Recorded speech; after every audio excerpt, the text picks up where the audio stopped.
Hey guys, and welcome to another episode of Hey Sunshine. I'm your host, Shani Timms, and today I'm joined with my friend Marky-Mark, aka Mark Gilmour. And we are going to be diving into all things mindfulness, meditation, Buddhist philosophies, hypnosis, the brain, and the unconscious mind. So, Marky, welcome to the show. Thanks for having me on, Shani. That is my pleasure. Been looking forward to this for a while, actually. Yeah, me too. Well, I've been like pestering Mark. I'm like, you got to come on the podcast. You got to come on the podcast. We caught up last Saturday and like the chat we were having, I was like, oh my God, we need to have recorded this. It was so good. That was Mark going down a rabbit hole and rambling, as I tend to do, about things I'm passionate about, you know? Yeah, and I could tell like we could have just sat there for hours talking about all this stuff. So yeah, hopefully we can bring some of that magic into this convo today. So one thing I love about you, Mark, is like you are just like a juxtaposition of all the things. Like you're a pilot, you're a clinical hypnotherapist, you're a meditator, a nature lover, a surfer, a foil boarder, and like low-key just a modern day monk living amongst humans. So it's awesome. Oh, jack of all trades, master of none. That's what they say. I would say you're a master of a lot. Oh, look, I'm okay with my limitations and my shortcomings. Yeah. But yeah, I love to live and experience lots of different things. And I think that's one of the beautiful riches in life that if you're lucky enough to be born here in Australia, then you can experience a lot of different things. And I've just always been like that. Just I want to taste a bit of that, taste a bit of this. It's so good. Well, we both live in Byron, so it's like the best to taste all the things of life, and it's so beautiful. Yeah, we're lucky. We're so lucky. So my first question, Marky, is what is magic to you? Oh, that's a good one. Well, I guess magic is, I think if you were to look in the dictionary, I couldn't say off the top of my head, but it'd be along the lines of something that happens seemingly miraculously. So in a way, it's like a miracle. And when I think of miracle, I think of, well, firstly, just the odds of us existing at all being a miracle. But more than that, the fact that we are essentially consciousness that's able to appreciate itself. You know, I was sitting on the beach the other day watching the sunset, and I was like, scientifically, I know that this is just a nuclear reaction happening millions of kilometers away, and we're on a rock just rotating away from this reaction, away from the radiation. Yet somehow I'm able to look at this and see beauty and, you know, almost have tears in my eyes at how beautiful it is and just be frothing. And so I think it's that ability for us to exist and be able to appreciate what we are. From a non-dual perspective, I would say it's we are consciousness appreciating itself. And so to me, that's a miracle. That's magic. Yeah. And not, you know, that's not just, you look at a sunset and most people would say, oh, that's magic. But, you know, in a broader sense, that to me is magic. So it's cool. I've never heard anyone in this question actually say miracle, which is really cool because it is a freaking miracle. Like, and even, like I was thinking, like, you know, when you go to sleep, you close your eyes and then you have this whole dream state world, and then you wake up and you have this like reality world. Like that's fucking like it's science, but it's a miracle and it's magic. Yeah, so cool. Oh, it's crazy you should say that because, you know, another part of sort of non-dual philosophy or Advaita Vedanta is this concept that everything occurs within consciousness, arises in consciousness. So, you know, and from a scientific perspective, that rings really true. So it's like there's nothing you can experience that doesn't occur in your consciousness, right? Regardless of what you think actually exists or not, it all still comes through your senses and gets processed by your brain. And that kind of thing. So when you talk about dream states, real and unreal, you know, it's all just semantics because at the end of the day, whether you experience something in a dream or whether it's real, it's all occurring in your consciousness. That's so cool. Mm. Well, before we dive into like the juicy juice, I want Yeah, to talk sorry, I'm getting no, I carried love away it. already. I love it. I know I had so many questions. I was like, what is consciousness? What is this? But I want to talk about your journey, because like pilot to clinical hypnotherapist, like how did you get there? Yeah, they are really quite different. I was actually flying. So I'm in Singapore right now. I'm on a work trip. For anyone listening, I do international flying. I was flying last night with a guy who he's just about to leave flying. He's just finished his psychology degree and he's setting up a rehab retreat up on the Sunshine Coast. Cool. And we were sort of laughing, going, it's, you know, the pilot world is so technical and it's so thing-based that you don't come across many that have a real interest in human sciences or, you know, people-based things. So it was kind of cool to be flying someone that was like-minded, that could kind of meld the two. But we both were agreeing on the same thing. It is hard to jump from one to the other because you're really in a different part of your psyche when you're flying, as opposed to when you're sitting down with the client and you're talking about feelings and emotions and mind and consciousness and meditation. It's just a totally different part of your head. So I actually enjoy that, like trying to fire off different parts of my brain. I don't think I do either of them amazingly, but you know, like I said before, it's kind of cool to experience all the different flavors of life, and that's definitely the case with, you know, human sciences versus flying. But I guess as to how I got into it, yeah, I became really fascinated with the human mind, and I would read a lot on my work trips, and a lot of psychology books and all this kind of stuff, and I was going to actually study psychology part-time while I was flying, but I found like I'd look into the degrees and there'd be all these subjects that I knew would just put me to sleep, like statistics, and I was like, oh, what else, you know, what else do I find interesting I could study? And then I you know, started reading about hypnotherapy, and it really fascinated me because it's just like, it's this emerging science and there's so much to discover still about the nature of the mind. And, you know, we're just scratching the surface. It's like we've figured out that if we do this, this happens. We haven't figured out why that happens, really. We just know that there's these things that occur.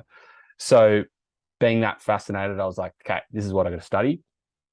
So I studied that, and then practiced for a while when I was living in Sydney, and then I moved to Bali for a few years and stopped, and then started when I moved back to Byron. And you were dealing with like people who were on your flights who were having fear of flying and sort of panic flying. Did that sort of influence your decision to study hypnotherapy as well?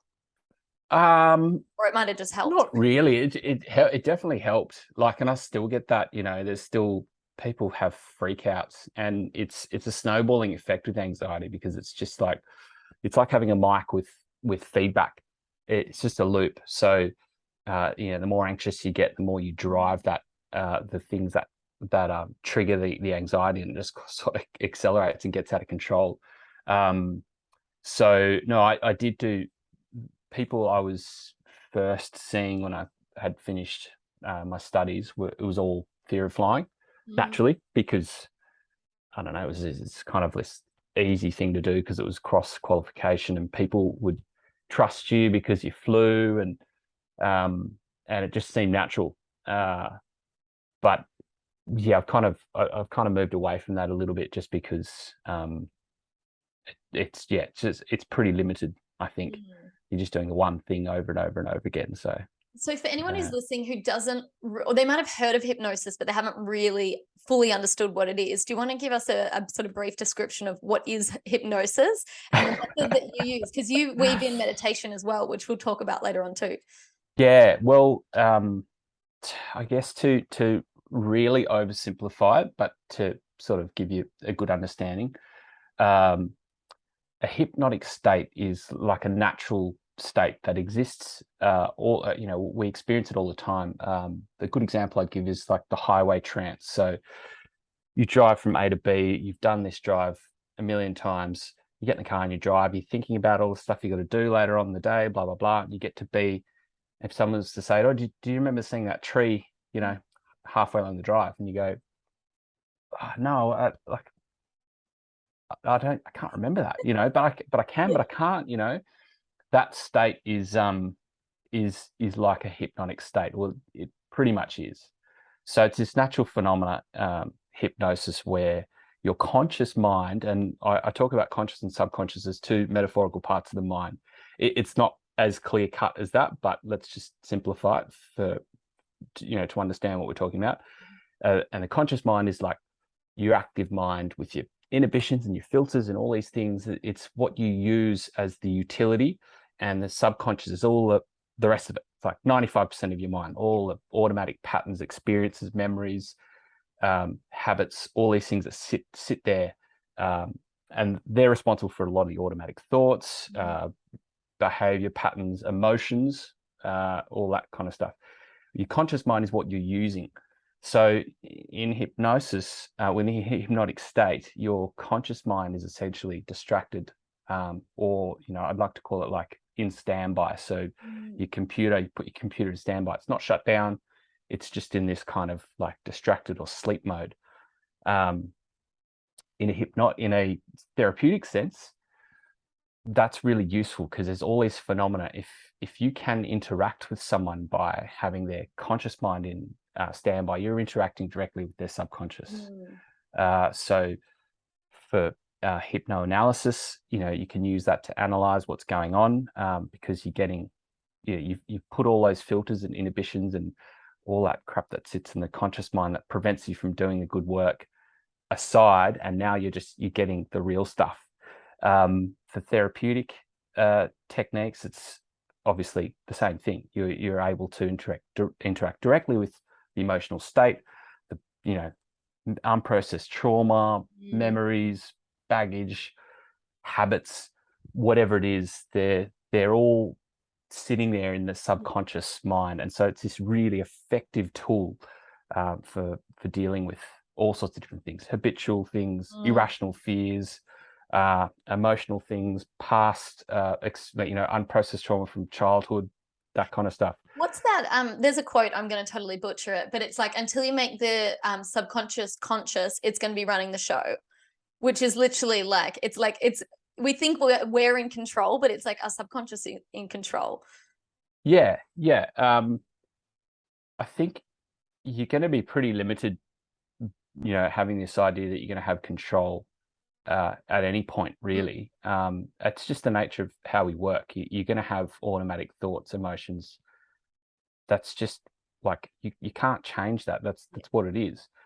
It's a matter of understanding what those patterns and emotions and thoughts and everything are. And are they problematic? You may well not have any issues with your subconscious. You know, you may have no trauma, nothing that's a real issue, nothing dark, you know. So who is this sweet. person? You don't Superhuman. Well, I mean, look, I think everyone's got you know, their vices, and that's okay. I think, you know, we have an addiction at the moment in the West to healing modalities, and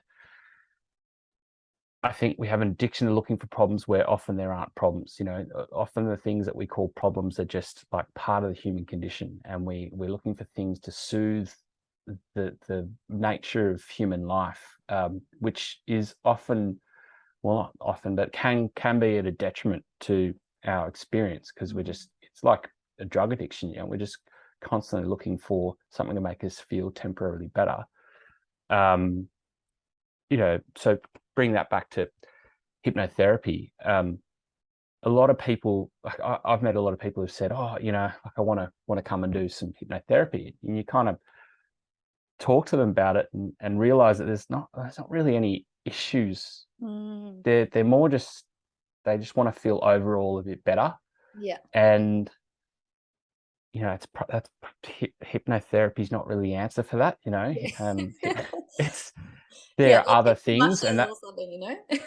yeah, and I mean, look, that leads on to the next part of the conversation, but Yeah, it's really mostly suited to when you've actually got something to work with. There's nothing worse than, you know, as a hypnotherapist, someone's kind of giving you no ingredients to cook with, you know, and you're like, well, what do you want? I don't get it. I mean, you seem pretty, I mean, you're not like miserable, and there's no real trauma here, and there's no problem habits, and you don't have any irrational fears. Like what are we looking for here? What are we doing?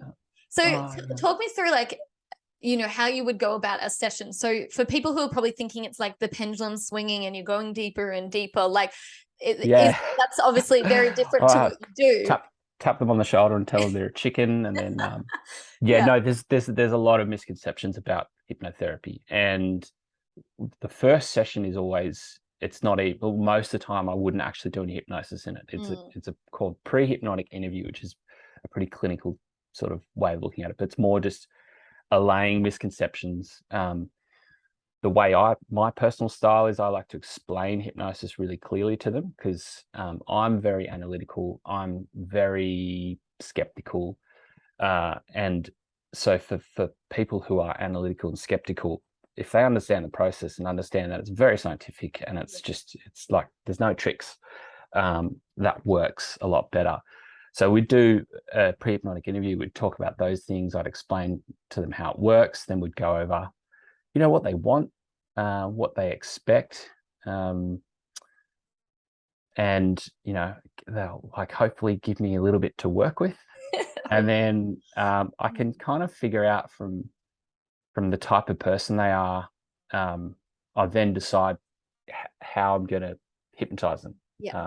Because different people react to different things. And what are some of like the results that you might see, like as an outcome of the session? Is it that like pattern completely sort of relaxes and sort of like goes into the background, or is it it really depends on what you're dealing with. So I'll think of a good example, like let's say someone who's a problem smoker wants to quit smoking, and that's a really hypnotherapy is like one of the most effective things you can do to quit smoking, like honestly. Or vaping, that's very topical. Let's talk about that. Quitting vaping. Now if there's no underlying emotional issue that's causing the habit, it's just purely habitual. And remember that, I don't know if you've read this before, but for cigarettes, the physical nicotine addiction is like quite small. It's not a very long time at all. The rest of it's all psychosomatic. When you say psychosomatic, it's like picking something up and putting it in your it's a psychological addiction. It's not actually the physical addiction. There is a physical addiction there, the nicotine thing, where the body's screaming out for nicotine, but that's like a minor part of what it is that keeps people coming back. If there's no other emotional thing there, I can create an association in the subconscious. So a good example would be, everyone when they're a teenager or adolescent would have some horrible memory of drinking some particular alcohol, right? Tequila. That they almost can't drink anymore because of this association. And that's a subconscious association that has occurred naturally because you've had this traumatic experience with one particular alcohol. For me, it's Contro. Good to know. Can't even smell the stuff. But it's I would use that as a tool to basically build this association in the subconscious of the person between, you know, the vape or the cigarette with something disgusting. And honestly, people like just never touch a cigarette again or vape again. It's amazing how effective it is.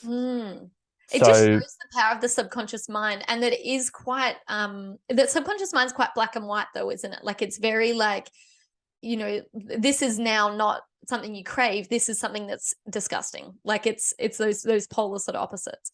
Like there's a really good book called I'm Right, You're Wrong by Bruno, got his last name, but he talks about our understanding of the human mind, and the way the mind organizes things, and how he sort of turns it on its head, because traditionally we'd always kind of looked at it like very linear, like a computer, like it just organizes things in a very orderly sort of fashion. But what they've discovered since is that that's not how it works at all. So there's all these funny ways of how the mind organizes itself, and you can utilize that by understanding that it's not just a matter of doing things in a linear way. You can use that to your advantage in therapy. And also in that book, he talks about arguing and having disagreements, and how perspective is everything. Like everyone can imagine the time, or can remember a time when they've been arguing with someone, and they're in their head, they're like, here are the facts. It's so simple. Like, why is this person still disagreeing with me? And this book actually talks about exactly that. Like, the facts are actually less important than perspective when it comes to understanding how we tick. And that's why you can have someone arguing with you against something you think is just so clear. Is it because you've like your perspective has all of your past programs, patterning, conditioned attached to that one thing? So it's like, it's not just the thing, it's like our whole story of what that thing means. Yeah. And it's like, there's when the police are getting witnesses for an accident or something on the street, they'll have 6 different accounts of the exact same thing, and they'll be quite varied. That's one of the ways they can tell if people are corroborating, witnesses are corroborating a story. Because it's the exact same story. If it's exactly the same, they're like, oh, that seems too dodgy, because that's just not how we work. We're seeing things through our lenses. Yeah. And 2 people can't see the same thing exactly the same way. It's just, that's part of the beautiful human experience, I love this analogy. Blake talks about it a bit, but it's like, so say if you and me have both driven from, Byron to Gold Coast, and someone's like, what did you see along the way? Like, I might be like, oh my God, I saw the most amazing, rainbow and like the clouds. And then you might've been like, oh, I saw this epic, ute with the surfboard on top. Like, we've seen totally different things based on what we're looking out for and what sort of appeals to us as well. Yeah. Anticipation, as well as, generally the characteristics of our minds. My oldest brother's an author, and we'll see the same thing. We'll have the same experience, and he'll write about it, and I'll be like, what am I reading? Oh my God. I love it. But I wish I had the eyes to see what you see, the color and the beauty and things. I'd be like, oh, it's just, there was a building and there's some trees. And he's like, the trees were glowing and there was mist coming off them and all this kind of stuff. And you're like, yeah, how good. That's part of the richness of life. But totally.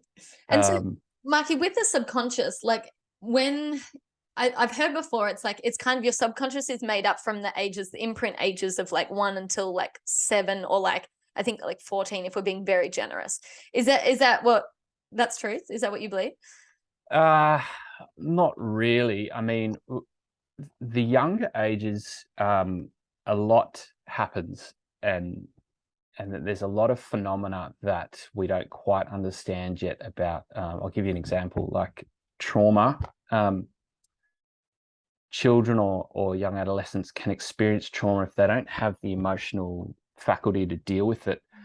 What quite often happens is there's a sever of conscious memory access to that. I'm simplifying quite scientific things. It already but sounds. I have to for my own understanding.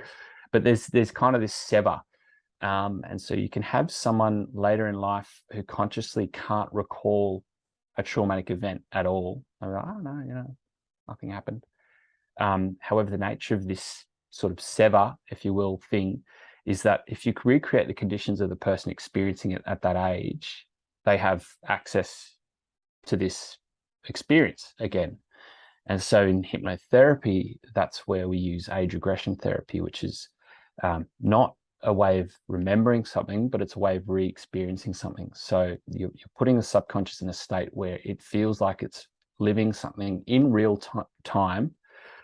And it's pretty mind-blowing when you see it, because you'll see someone talking like that, whatever age you're at, let's say you're taking them back to a 6-year-old, and you'll see an adult talking, a rational, normal adult. I'm not talking your Byron Bay spiritual hippie types that you would expect to really embrace something like this. I'm talking like businessman, rational, scientific, reserved person who starts talking like they're a 6-year-old and re-experiencing these things.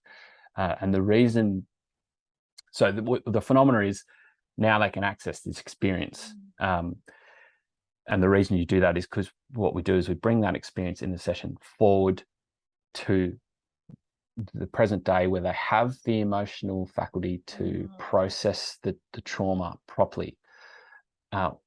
This is, I think, just a coping mechanism that occurs naturally.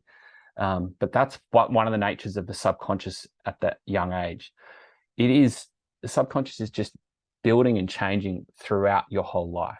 So to say it sort of forms and is reasonably static after the age of 14 or whatever is not really quite correct. It's changing. However, the experiences you have prior to being an adult can have great impact on you later on in life, purely because at that time your emotional skill set is still developing. So you don't really have the ability to process things necessarily the way you would as an adult. And as adults, we're super resilient. We can experience really traumatic things and be fine with it. We can deal with it. We can overcome it. But if you put children through that, it can create all sorts of big issues down the track. Totally. And do you do anything with like past life, sort of like regression or under hypnosis? I don't. I've read a little bit about it. I can't say I've looked too much into it. I have a curiosity there, but I don't have the skills to really explore it too much. And in a way, I'm not sure I need to be honest, because there's too much shit in this lifetime. I know, right? I look at that and I go, we've got enough. Totally. I almost all the things I've dealt with trauma, past trauma, have all been like what people have experienced when they're younger. Particularly with fear of flying, that's an easy one. You pinpoint these things and it can be quite an innocuous thing, and that's the thing about children, is that it's a hard thing for parents, because a child can experience something that you think you're looking at going, it's not that bad, but just because of the way they experience it and interpret what's going on, and it can often be really, really irrational, it can affect them. So look, I'm not a parent, but all my siblings have got kids, and I always say to them, like, don't be so hard on yourself. Don't stop trying to be perfect. You don't want to take away the challenges that, obviously you want to do the best job you can, but you don't want to take away all the challenges that a human faces, because challenges are part of our sadhana, part of our growth, part of our and they part make of us what who makes we are. us. Right. Yeah. We wouldn't be who we are today, where we are today, if it wasn't for half the shit that got us here. Exactly. Yeah. And when that leads on to another thing, when you're looking at challenges and difficulties in life, I look at it now and I've reframed it and I welcome it. Like something really difficult comes along, a hard decision, or like something that like really hits me, and I'm like, it's like, let's go. Like, this is the juice, when everything's going along smooth sailing, it's great, but you don't have anything juicy to sit there and go, this is mine, this is part of mine. When do you reckon that changed for you, Marky? Like, it wasn't always that way, that you embraced these feelings of adversity or anything like that? Like, was it that sort of Buddhist mindset, I should say, that shifted things? I would say for sure. Definitely embracing a lot of Eastern philosophy, particularly Theravada Buddhism and Advaita Vedanta had shifted that in my perspective, for sure. And I think it's so empowering when all of a sudden you go. I actually remember a moment really clearly when a good friend of mine who's a amazing yoga teacher, but he was also a hairdresser. Just the coolest guy. Just like, he was almost like he's levitating around everywhere. He'd talk about, challenges, he'd be like, yeah, that's my sadhana, like that's mine, and I remember that really hit me, because I was like, oh, that's changing the paradigm completely. Instead of saying, I can't believe this is happening to me, it's like, no, this is mine. Like, it's like claiming it. yeah, like this has been bestowed on me as part of my growth. Like, I don't want to be deprived of my growth. I don't want to be deprived of the challenges that are gonna help me find my path more clearly and be, go deeper in my meditations and all these things. So it's a amazing reframe, and it's something I definitely encourage people to do, is just reframe your challenges. I think like a lot of people, when something happens to them, we can so easily fall into victim mindset, as in like, why me? Why is this happening? Not again. But like something so easy just to be like, okay, cool. Like I own this, I claim it. Like I know this is part of my growth. It almost reminds me of like the alchemist journey. Like it's like, everything that is in our path is for us and is meant for us and is helping us on our personal quest to our end goal, which is like, I got butterflies when you said that. I was like, yes. I'm like, that's and how narrow can our perspective be when we think like this particular event occurring, like, it's just of such irrelevance on the grand scale. I can't believe this is happening to me. And I think back to that, that Zen fable with the let's see if I can get this right, where the Zen master in the village, and boy gets given a horse, and everyone goes, oh, how wonderful, and he says, oh, we'll see. And then the boy falls off the horse, and everyone says, oh, how terrible. And then he says, oh, we'll see. And then there's a war that breaks out, and everyone gets called out to go to the war except the boy, because he's got a broken leg. And they say, oh, how wonderful, we'll see. And so, who are you to think that what's bad and good for your life? Now, that's obviously, we say that from a position of privilege, and I'm aware of that when I say that. It's easy to sit that and say that when you live in Australia, in Byron Bay, and you're white, and you're not struggling to put food in your mouth. But I guess that's kind of the audience that we've got here, so it's very applicable to them to reframe. Stop feeling like the challenges that happen to you are bad. And like the reframe, it's happening for you as well, not to you. Like that was probably the biggest shift for me. It was like any sort of like hurdle I went through when I like broke my foot middle of summer, couldn't work for 6 weeks. It's like, I need to actually tell that story on the podcast another day, but that completely changed the trajectory of my life. And I was like so grateful for that one event, because it completely like springboarded me into a new level of being, and like even putting me here in Byron, like I wouldn't be here without it. But it's like in the moment, oh, that is so shit. Like, in the why? moment, like, oh, this sucks. Not play. And often it's because, we naively make plans about how we project our lives, and we go, this is the projection I'm making. And life just deviates from that, because it always does. Life's never going to go exactly to your plan. And then when it's not going to our plan, we're like, oh, what? No, this summer I had plans. Like, oh, now I've got a broken foot. This sucks. Instead of, and it comes back to present moment awareness, instead of being completely in the present moment, which if you were, you'd have less of that. It's the attachment to the attachment to like the idea that you want to happen as well. Yeah, exactly. Yeah.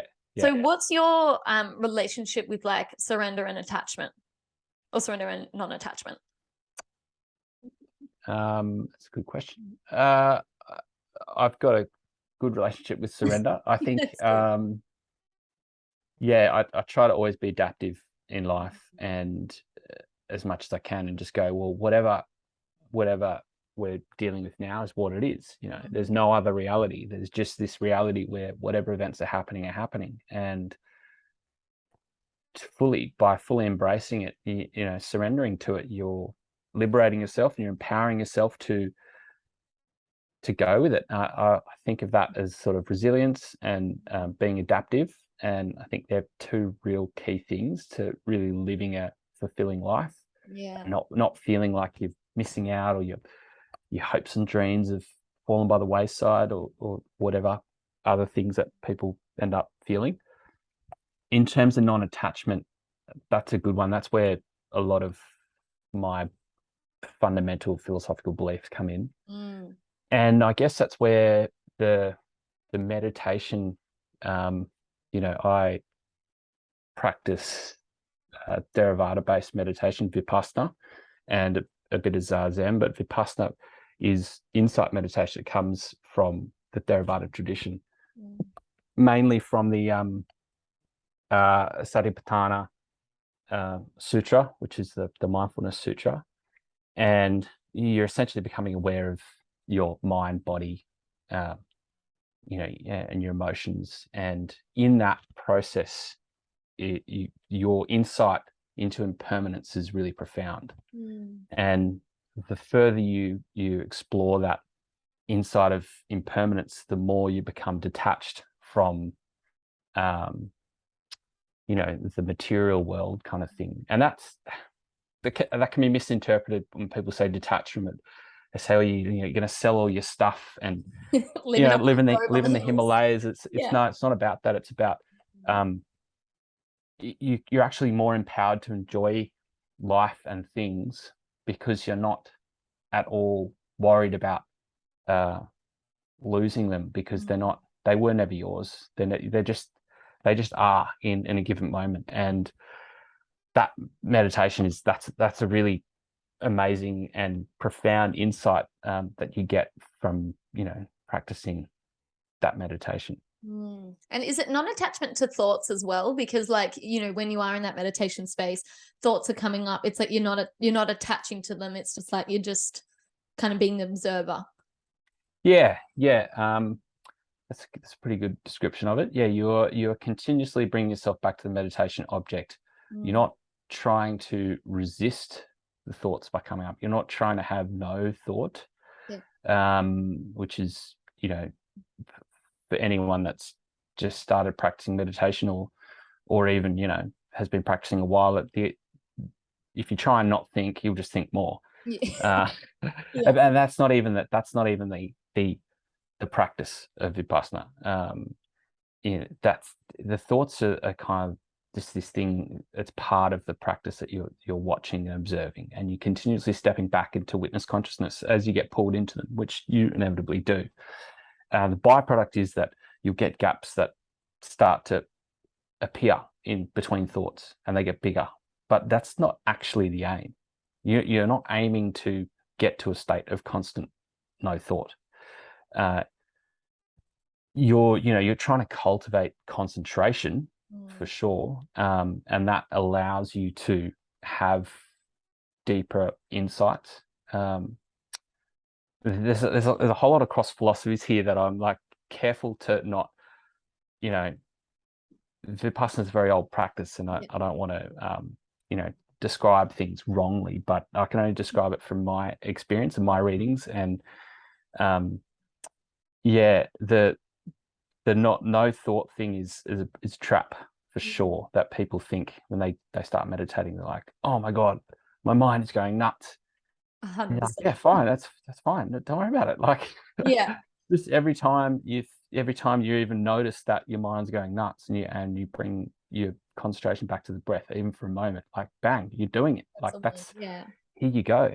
And it gets easier. And that's often a thing that puts people off meditation, have this misconception that you're sitting there like just having pure experience, no thoughts.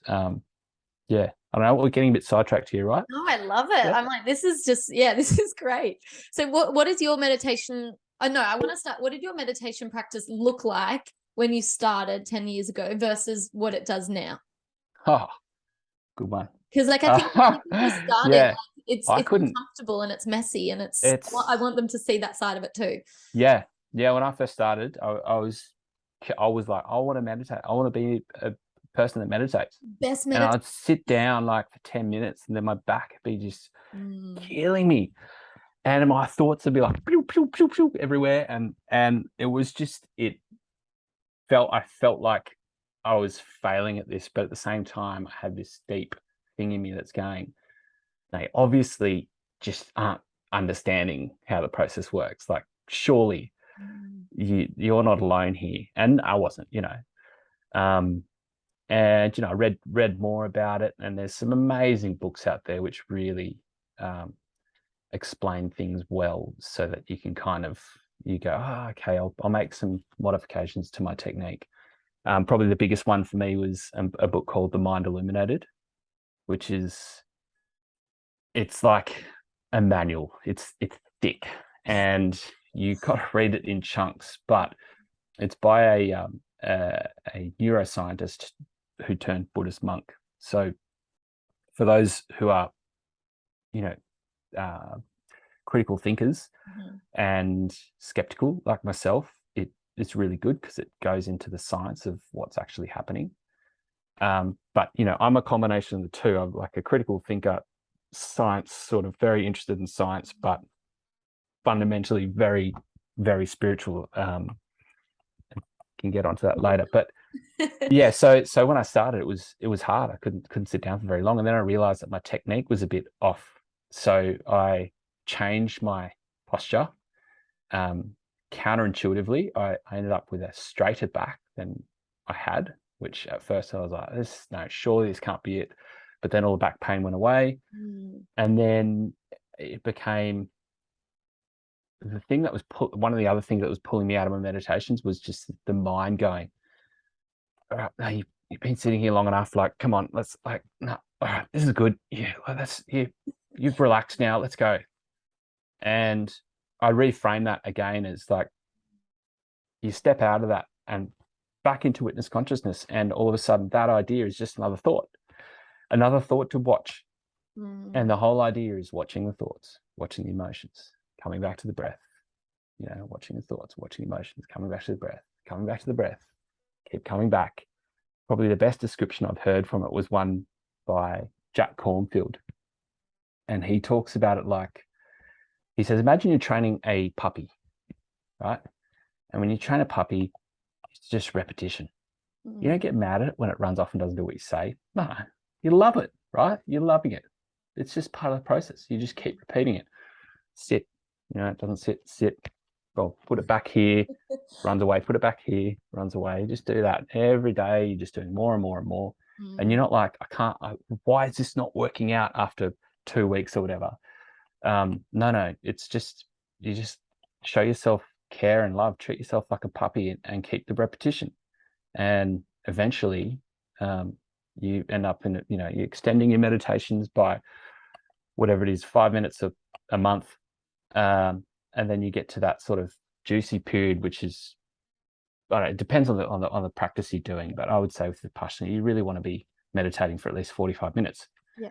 And that's, look, any amount is better than no amount. But I'm talking like if you're really embracing the practice, and that's not hard to do. It seems like a lot if you're sitting down for 10 minutes at the moment, but trust me, I was a 10-minute person, and I thought about the prospect. I'd read in his books and it'd be like, try and meditate for 45 minutes. I'm like, 45 minutes? Yeah. Shit. How am I ever going to do that? Incrementally, but you build up. Yeah. And then Yeah. you're doing other things along the way as well. You're reframing your sitting. So it's not just I'm going to be disciplined and I want to be this person. So I'm going to sit down like I'm training, like I'm going to the gym. And that's hard. That's really, really hard. As opposed to reframing it like, here's my respite from the crazy day. Here's my peaceful time. I get to sit down and like reconnect. I don't have to do anything. I'm like, my dopamine bloody addiction is maybe a problem, but I'm getting a break from it. Like, here we go. This is my little rehab from dopamine every day. So reframing how you're looking at the practice. And so that was my process, the sort of gradual build up. And I've got to say, the benefits from it have been just, I can't describe them. Honestly.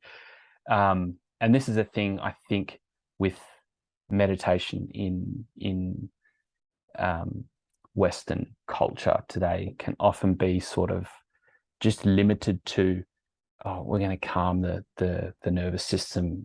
We're going to just reduce our stress levels. And it's kind of forgetting that there's all these other things to it that happen that make it worthwhile. Like, it's not just a process of just optimize or biohack. You know, I always laugh at these terms because it's kind of like you're trying to cheat nature, and the thing is, nature is so perfect. What we actually want to do is open our eyes up to the perfection that's already there. You know, stop living in this illusion that somehow we're falling short. It's more just like, that's why we talk about realization or awakening. Like, you're awakening to the reality of perfection, of the immensity and the gravity of what is this magic that is before us. And so, yeah, as opposed to these things like, you know, calming your nervous system and reducing your stress, they're nice side effects of meditation, but they seriously, like, there's so much more. If you focus just on that, you're kind of missing out, you know. If you had seen your face, like, just completely just started to light up more and more and more the more you talk about meditation. Literally, like, had the biggest smile on your face the whole time. Well, it's just like, I remember one moment in particular where I post a really nice meditation, and I try not to judge medis, because every medi's a good medi, right? Regardless of how difficult it feels. But post a particularly enjoyable one, I remember I was walked into the water at the beach near mine, and I was just like, tears, crying. And I'm not much of a cry, not because I'm macho or anything like that. Just, I've never been much of a tear shedder, and there was just tears coming down, and it was like beyond emotion. It was, you know, I've talked to people about this, and they're like, well, what was it? Were you sad? Were you happy? Were you blissful? And I'm like, none of the above. All I knew was I wanted to be in that state forever, for eternity. And like, that alone is a motivator for me to just keep on the path that I'm on, because I'm like, that is, yeah, I don't know, you feel like you're glimpsing the universe for a moment. Literally. It's like, that's the shit. That's why we're here. That is the shit, yeah. Get to that state. Well, apart from meditation, Marky, this is my closing question. What is the one thing that changed your life? Oh, apart from meditation. Yeah. I know, I'm just like digging in there. Yeah, that's hard. I guess the realization of the truth of non-duality for me, which is, look, people can do their own research about what that is, but I was always super skeptical on religions and religious philosophies and anything that tells you how you should live. You know, non-dual philosophy is essentially sort of the consciousness first principle, which dissolves the scientific problem of consciousness, and just it fixes all these paradoxes. You know, the scientific paradoxes, as well as like our understanding of why life is so messy, you know, all that kind of stuff. So coming to that realization, I guess, is probably the thing that's changed my life the most. And it's through direct experience as well, which is another thing that draws me to Buddhism and Advaita Vedanta, which is like this concept of, don't read this in a book and go, okay, well, I guess that aligns with what I believe. Like, go and experience it, have the direct experience. Just go out and find it for yourself, meditate and have the insights and be blown away and have your reality torn in two. And I think this leads me on to another thing, which is, you know, in Byron, there's a lot of people who mix, you know, conflate outcome with process. So they think, right, if I grow my hair long, wear some beads, wear flowing clothes, go to yoga, like I will become enlightened or sort my life out, kind of thing. And they don't realize that that's the outcome, not the process. When you see these beautiful saints that are just sitting on a rock, gazing into space, free flowing, you know, semi-naked, they're not dressed like that because they're like, I'm spiritual now, they're just like that. They're just like that. That's the outcome. They're so high on Shakti that they don't give a shit what they're wearing. They're just like that doesn't even matter. Yeah. So cool. And you know, so I don't know where I was going with that, but no, I'm like, only you would have an answer like this. It's so Mark, it's awesome. Yeah. So I think we like to take things and like fit selective parts of different philosophies to justify our neuroses. Yeah. And that's where it goes back to this addiction of healing modalities. Like, what can we pick and choose that fit around us to make us feel okay about being about feeling like shit? Yeah. And like, how can we justify feeling like shit instead of going, you know what, just go for direct experience, rip down the foundations of your understanding of reality completely, and ask yourself the big questions. Face death, stare death in the face, and go, what is the meaning of life? Like, what all is all of this? And then all of a sudden, like, your neuroses are so totally irrelevant. But yeah, again, I'm getting so sidetracked here. No, I love it. I love it. It's so good. Oh, thank you, Mark. That was like my brain is literally like out here now. I'm like putting my hands really far wide. It's like been blown open. But thank you so much for coming on the podcast and literally enlightening us all with your smarts and your wisdom. See, guys, I didn't kid you. He's literally a modern day monk walking around in normal people's clothes. Thank you, Marky. That was such a pleasure having you on. Oh, thanks so much for having me on. There's so much more to talk about. I feel like we could do 4 bloody podcast episodes here. We have all the time in the world. We can do more. And if people want to like book a session, or if they want to chat, or if they want to just connect, where can they find you?